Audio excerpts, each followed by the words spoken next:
కావాలి. నాకు దేవునిలోకి వచ్చే ఇప్పుడు ఒక చిన్న ఎగ్జాంపుల్ అండి. ఒకటే నేను గమనించుకున్నా ఏందంటే బిఫోర్ నేను హిందూస్‌లో ఉన్నప్పుడు అన్ని పూజలు చేసేదాన్ని కదా!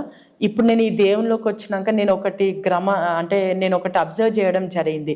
ఏందంటే నేను ఆ దేవునిలో ఉన్నప్పుడు అప్పటి వరకే సంతోషం. అప్పటి వరకే ఆనందము. వాళ్ళకి ఇప్పుడు ఎన్నో కష్టాలొస్తాయి.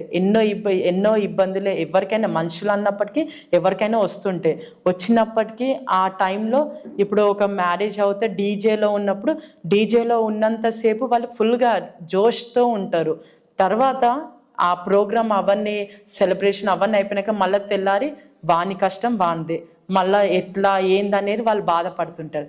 కానీ నేను ఒక్కటే అర్థం చేసుకున్నది ఏందంటే, నా దేవునిలోకి నేను వచ్చినంక వాళ్ళకి ఎంత కష్టం ఉన్నా, ఎన్ని ఇరుకులున్నా, ఎన్ని ఇబ్బందులున్నా, ఎన్ని బాధలున్నా ఈ గ్రంథం ఒకటి ఉందండి, బైబిల్.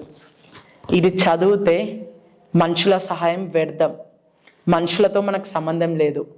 ఒంటరి అయిన వాడు 1000 జనాభా చేస్తా అని బైబిల్‌లో రాసి ఉన్నారు. సో, దేవుడు ఉన్నట్టే మనకి.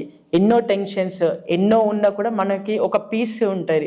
ఒక నెమ్మది ఉంటది. ఇది చదివినప్పుడు నేను ఒకటే అనుకున్నా. దేవునిలో రాకముందుకు నేను భగవద్గీత అవన్నీ చదివేది. చదివినప్పుడు కూడా నాకు అంత ఏం అనిపించదు. జస్ట్ ఏదో చదివేది, వదిలిపెట్టేది అంతే. కానీ ఎప్పుడైతే ఈ బైబిల్ చదివినప్పుడు బయట ఏదైతే జరుగుతుందో, ప్రపంచంలో ఏదైతే జరుగుతుందో ఇప్పుడు ప్రెజెంట్ సిట్యుయేషన్ కంప్లీట్‌గా ఈ బైబిల్‌లో రాసిపడి ఉంది.